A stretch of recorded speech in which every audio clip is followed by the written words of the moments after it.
अस्सलाम वालेकुम वरहमतुल्लाह। हेला MTM box YouTube channel और हेला mtmbox.com की जानब से आप सबकी खिदमत में एक नई वीडियो के साथ हाजिर हूँ। अगर आप सऊदी अरबिया से बाहर हैं और आपकी वैक्सीनेशन कंप्लीट हो चुकी है, यानी कि आपकी वैक्सीनेशन सऊदी अरबिया से नहीं हुई बल्कि आप छुट्टी गए हुए हैं, पाकिस्तान में मौजूद हैं या फिर इंडिया में मौजूद हैं या बांग्लादेश में किसी भी मुल्क में मौजूद हैं, यानी कि अपने कंट्री में छुट्टी पे गए हुए हैं या वहाँ पे मौजूद हैं, तो वहाँ पे आपकी वैक्सीनेशन कंप्लीट हुई है, तो अब आप उसको रिफ्लेक्ट करना चाहते हैं तवक्कलनामे, यानी कि आपके तवक्कलनामे वो इम्यून शो नहीं कर रही, ये शो नहीं कर रही कि आपकी वैक्सीनेशन हो गई है, तो आप उसको किस तरीके से रिफ्लेक्ट करेंगे तवक्कलनामे, यानी कि तवक्कलना को किस तरीके से आप अपडेट करवा सकते हैं कि आपके तवक्कलनामे में भी शो हो कि आपकी वैक्सीनेशन हो चुकी है। लेकिन याद रखिएगा ये तरीका उनके लिए है जो सऊदी अरबिया से बाहर है, यानी कि जिन्होंने सऊदी अरबिया से वैक्सीनेशन नहीं करवाई, सऊदी अरबिया से बाहर किसी भी दूसरे मुल्क से अगर आपकी वैक्सीनेशन हुई है तो उसके लिए आपको इस तरीके से जो है वो मिनिस्ट्री ऑफ हेल्थ को अपना डाटा भेजना होगा, और जब मिनिस्ट्री ऑफ हेल्थ आपका डाटा अप्रूव कर लेगी तो उसके बाद तवक्कलनामे आपका शो हो जाएगा इम्यून, यानी कि आपकी वैक्सीनेशन हो चुकी है। उसके अलावा जितने भी आपके सवाल होंगे वैक्सीनेशन के हवाले से, एक डोज सऊदी अरबिया से लगवाई है तो फिर क्या करें, अगर आपने चाइना की वैक्सीन लगवा ली है तो फिर क्या करें, या फिर अगर आपको वैक्सीन नहीं मिल रही,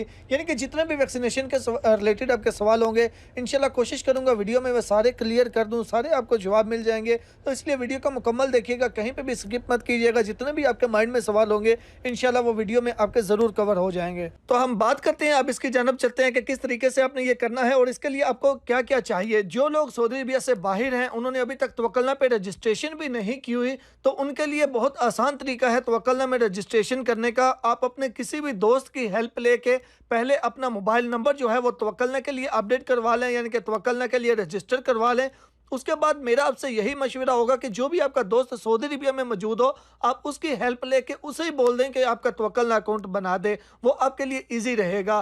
क्योंकि बहुत से कंट्रीज ऐसे हैं जहां पे अभी तवक्कलना एप्लीकेशन नहीं चल रही, शायद कुछ दिनों तक वहां पे भी चले, लेकिन जिन कंट्री में नहीं चल रही उनके लिए यही बेस्ट है कि वो अपने किसी दोस्त की हेल्प ले लें। अगर आप ऐसे कंट्री में मौजूद हैं जहां पे तवक्कलना एप्लीकेशन चल रही है तो फिर तो आप ये खुद भी कर सकते हैं, यानी कि तवक्कलना पे रजिस्ट्रेशन आपकी होनी चाहिए। जाहिर सी बात है रजिस्ट्रेशन होगी तो उसके बाद ही आप उसमें अपना स्टेटस देख पाएंगे। अच्छा, उसके लिए पहली बात तो यह कि तवक्कलना में रजिस्ट्रेशन होनी चाहिए आपकी, तवक्कलना यानी कि अकाउंट होना चाहिए। अब दूसरे नंबर पे जो आपने वैक्सीनेशन करवाई है उसका सर्टिफिकेट होना चाहिए, लेकिन याद रखिएगा सर्टिफिकेट के ऊपर आपका पासपोर्ट नंबर भी होना चाहिए, आपका आईडी नंबर और बैच नंबर जो आपकी वैक्सीनेशन हुई है, और वैक्सीनेशन वही वैक्सीन आपने लगवानी है, यानी कि वही वैक्सीन होनी चाहिए जो सऊदी अरबिया ने अप्रूव की हुई है। सऊदी अरबिया ने जो अप्रूव की हुई है उनमें अभी तक 4 वैक्सीन ही हैं, एक फाइजर है, दूसरी एस्ट्रा है, तीसरी जो है वो जॉनसन जॉनसन है, और चौथे नंबर पे जो वैक्सीन आती है वो मॉडर्ना है। जो आपका सर्टिफिकेट है वो भी आपके पास होना चाहिए, और आपने अपने पासपोर्ट की पिक्चर जो है वो भी बना लेनी है। तो वेबसाइट आपने कौन सी ओपन करनी है, eservices.moh.gov.sa/corona वैक्सीन रजिस्ट्रेशन। बेहतर ये होगा आपके लिए कि आप इसी वीडियो का डिस्क्रिप्शन चेक करें, आपको लिंक मिल जाएगा, उस लिंक पे क्लिक करेंगे तो आप इसी पेज पे आ जाएंगे जो इस टाइम आपको स्क्रीन पे नजर आ रहा है। अब सबसे पहले इसको इंग्लिश में कर लीजिएगा, यहाँ पे इंग्लिश पे क्लिक करेंगे, ये इंग्लिश में हो जाएगा।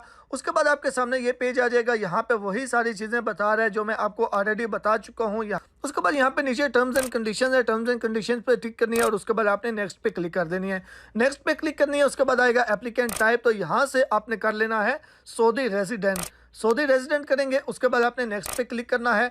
जैसे ही आप नेक्स्ट पे क्लिक करेंगे अब आपको यहाँ पे अपना इकामा नंबर और इकामा की एक्सपायरी डेट जो है वो लिखनी होगी, ये दोनों चीजें आपको यहाँ पे देनी होंगी। इकामा की जो एक्सपायरी डेट है वो लाजमी तौर पे आपने अरबिक में ही लिखनी है, यानी कि अरबिक डेट के हिसाब से सबसे पहले आपने डे लिखना है, यानी कि जब आपका इकामा एक्सपायर हो रहा है। उसके बाद आपने डैश डालना है, खुद ही आपने डैश डालना है। उसके बाद आपने इसमें जो मंथ है वो लिखना है, और उसके बाद आपने महीना लिख देना है, फिर दोबारा से आपने डैश डालनी है, दोबारा से डैश डाल के तो फिर आपने साल लिख देना है। और उसके बाद यहाँ पे ये नीचे कैप्चा कोड जो भी आपके सामने होगा, सेम जो आपके सामने होगा वो आपने दे के आगे आपने लिख के तो नेक्स्ट पे क्लिक कर देना है।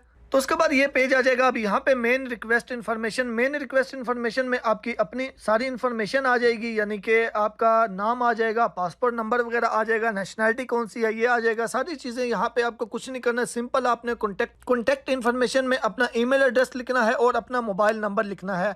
आपको वन टाइम पासवर्ड भी आएगा, वन टाइम पासवर्ड आपको ईमेल पे भी आएगा और मोबाइल नंबर पे भी आएगा जो आप यहाँ पे देंगे। अगर आपका मोबाइल नंबर पे आपका नहीं रिसीव हो रहा तो आपको ईमेल एड्रेस में लाजमी हो जाएगा। तो यहाँ पे ईमेल एड्रेस और मोबाइल नंबर लिखने के बाद आपने नेक्स्ट पे क्लिक कर देना है। तो जैसे ही आप नेक्स्ट पे क्लिक करेंगे आपको वन टाइम पासवर्ड आएगा, ईमेल एड्रेस पे भी और मोबाइल नंबर पे भी, दोनों पे सेम होगा। तो जिस पे भी आपको पहले रिसीव हो जाए वो आपने यहाँ पे लिखना होगा।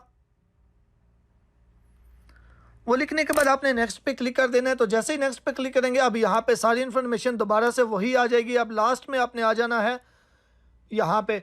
अब सबसे पहले आपने वैक्सीन सेलेक्ट करनी है। आपने कौन सी वैक्सीन लगवाई है, मैंने एस्ट्राजेनेका लगवाई है तो एस्ट्राजेनेका यहाँ से सिलेक्ट करूँगा। अब उसके बाद आएगा फर्स्ट डोज की डेट और सेकंड डोज की डेट, यानी कि आपने फर्स्ट डोज कब लगवाई थी और सेकंड डोज आपने कब लगवाई थी। आपने यहाँ से उस डेट को सिलेक्ट करना है, आपने कब फर्स्ट डोज लगवाई थी और आपने कब सेकंड डोज लगवाई थी। आपने वो दोनों डेटें यहाँ से सिलेक्ट कर लेनी है। अब उसके बाद आ जाएगा पिक्चर की, यानी कि जो डॉक्यूमेंट्स प्रूफ है वो सबसे पहले आपने पासपोर्ट की पिक्चर यहाँ से अपलोड करनी है। यहाँ पे पासपोर्ट की पिक्चर पीडीएफ में होनी चाहिए, साइज 1 MB से ज़्यादा नहीं होना चाहिए।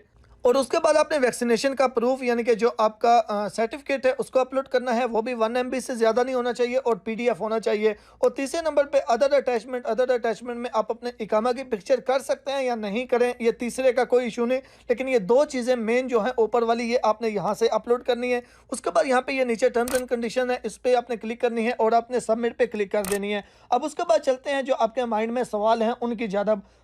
सबसे पहले ये कि ये 5 वर्किंग डेज, यानी कि आपके डॉक्यूमेंट्स बिल्कुल सही हैं तो 5 दिन के 5 वर्किंग डेज के, यानी कि उसमें फ्राइडे वगैरह, फ्राइडे सैटरडे इंक्लूड नहीं करना। आपने 5 दिन के अंदर अंदर ओवरऑल, यानी कि एक हफ्ते के अंदर अंदर आपका स्टेटस अपडेट होगा। अब बात आ जाती है कि जिन्होंने एक डोज लिया, जैसा कि यहाँ पे रजिस्ट्रेशन अगर आप करेंगे तो आप तभी ऐसी सूरत में कर सकते हैं अगर आपने दोनों डोजेज ले ली हैं। अगर आपने एक डोज लिया तो फिर आप यहाँ पे रजिस्ट्रेशन करके तो तवक्कल पे उसको अपडेट नहीं करवा सकते।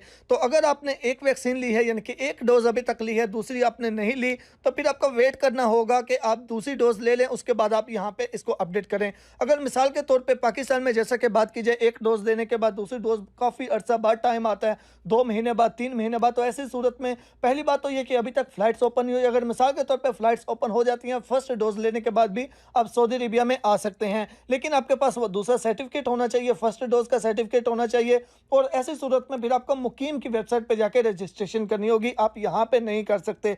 पहली डोज आपने एस्ट्रा की मिसाल के तौर पे पाकिस्तान से ले ली है तो आप सर्टिफिकेट जो है, जो नादरा का फर्स्ट डोज का भी सर्टिफिकेट अब इशू कर रहा है नादरा, वो सर्टिफिकेट आप प्रिंट आउट ले लें और उसके बाद आप मुकीम की वेबसाइट पे जाके रजिस्ट्रेशन कर सकते हैं। फर्स्ट डोज का सर्टिफिकेट कैसे लेना है, मुकीम की वेबसाइट पे जाके कैसे आपने उसको अपडेट करना है, इन दोनों पे वीडियो बनी हुई है, इस वीडियो के डिस्क्रिप्शन में आपको लिंक मिल जाएगा। अब उसके बाद बात आ जाती है कि जिन्होंने एक डोज सऊदी अरेबिया से वैक्सीन की ले ली थी वो क्या करें। आपको कुछ भी करने की ज़रूरत नहीं है। आप अगर छुट्टी गए हुए हैं, आपने सऊदी अरेबिया से एक डोज वैक्सीन की ले ली थी तो आपका स्टेटस तो ऑलरेडी इम्यून है, तो आपको कुछ भी करने की ज़रूरत नहीं है। ना आपको क्वारंटाइन करना पड़ेगा, ना आपको इनमें से जाके किसी के ऊपर रजिस्ट्रेशन करनी पड़ेगी, ना ही आपको मुकीम की वेबसाइट पर जाकर रजिस्ट्रेशन करनी पड़ेगी। क्योंकि मुकीम की वेबसाइट पर जो रजिस्ट्रेशन होती है वो ऐसी सूरत में होती है कि जब आपका तवक्कल ना पे इम्यून शो नहीं कर रहा होगा। जब आपका ऑलरेडी तवक्कल ना पे इम्यून शो कर रहा है तो आपको फिर कुछ भी करने की ज़रूरत नहीं होगी। ना ही आपको मुकीम की वेबसाइट पर रजिस्ट्रेशन करनी है, ना ही आपको इस पर रजिस्ट्रेशन करनी है। आप सऊदी अरेबिया में आ सकते हैं और आपको क्वारंटाइन भी करने की ज़रूरत नहीं होगी। लेकिन उन लोगों के लिए जिन्होंने सऊदी अरेबिया से एक वैक्सीन ले ली थी और तवक्कल ना पे ऑलरेडी उनका शो कर रहा है। अब यहाँ पे एक और भी बात कर लें कि अभी तक पाकिस्तान के लिए फ़्लाइट्स ओपन नहीं हुई। शायद जब पाकिस्तान के लिए फ़्लाइट्स ओपन हो जाएं तो उस टाइम टर्म्स एंड कंडीशंस भी अपडेट हो जाएं। अभी तक की जो टर्म्स एंड कंडीशंस है सऊदी अरेबिया आने के लिए, अगर आपने एक वैक्सीन यानी कि एक डोज भी ले ली है तो फिर भी आपको यहाँ पे आके क्वारंटाइन नहीं करना पड़ेगा। अब आपके माइंड में ये सवाल होगा कि अगर उन लोगों ने, यानी कि वो लोग जिन्होंने चाइना की वैक्सीन ले ली है या फिर वो लोग जिन्होंने वैक्सीन अभी ली नहीं है, तो ऐसी सूरत में क्या होगा। तो ऐसी सूरत में आपको सऊदी अरेबिया आने की इजाज़त तो होगी, लेकिन आपको क्वारंटाइन करना होगा, आपको मुकम्मल पैकेज लेना होगा। यानी कि 3 कंडीशंस बनती हैं, 4 कंडीशंस बनती हैं। पहली वो जिन्होंने अभी वैक्सीन ली नहीं है, दूसरे वो जिन्होंने चाइना की वैक्सीन ले ली है, तीसरे वो जिन्होंने अभी सिर्फ एक डोज ली है, और चौथे नंबर पर वो भी आ जाते हैं जिन्होंने दोनों डोज ले ली हैं। अब चारों को सऊदी अरेबिया में आने की इजाज़त होगी जो अभी की टर्म्स एंड कंडीशंस हैं उनके मुताबिक, लेकिन चारों के लिए अलग अलग टाइप्स हैं। मतलब कि जिन्होंने पहली डोज ले ली है उनको क्वारंटाइन नहीं करना पड़ेगा, जिन्होंने दोनों डोजेस ले ली हैं वो भी क्वारंटाइन नहीं करेंगे, लेकिन वो लोग जिन्होंने वही वैक्सीन ली है जो सऊदी अरेबिया ने अप्रूव की है। तो तीसरे नंबर पे चाइना की वैक्सीन वाले आ जाते हैं या जिन्होंने अभी तक वैक्सीन ली नहीं है, तो ऐसे लोगों को यहाँ पे आके क्वारंटाइन करना होगा, मुकम्मल पैकेज लेना होगा। उसके अलावा जैसे फ्लाइट्स ओपन होंगी सऊदी अरेबिया के लिए तो शायद टर्म्स एंड कंडीशंस भी अपडेट हो जाए, तो जो भी अपडेट होगी इंशाल्लाह आपसे ज़रूर शेयर करेंगे।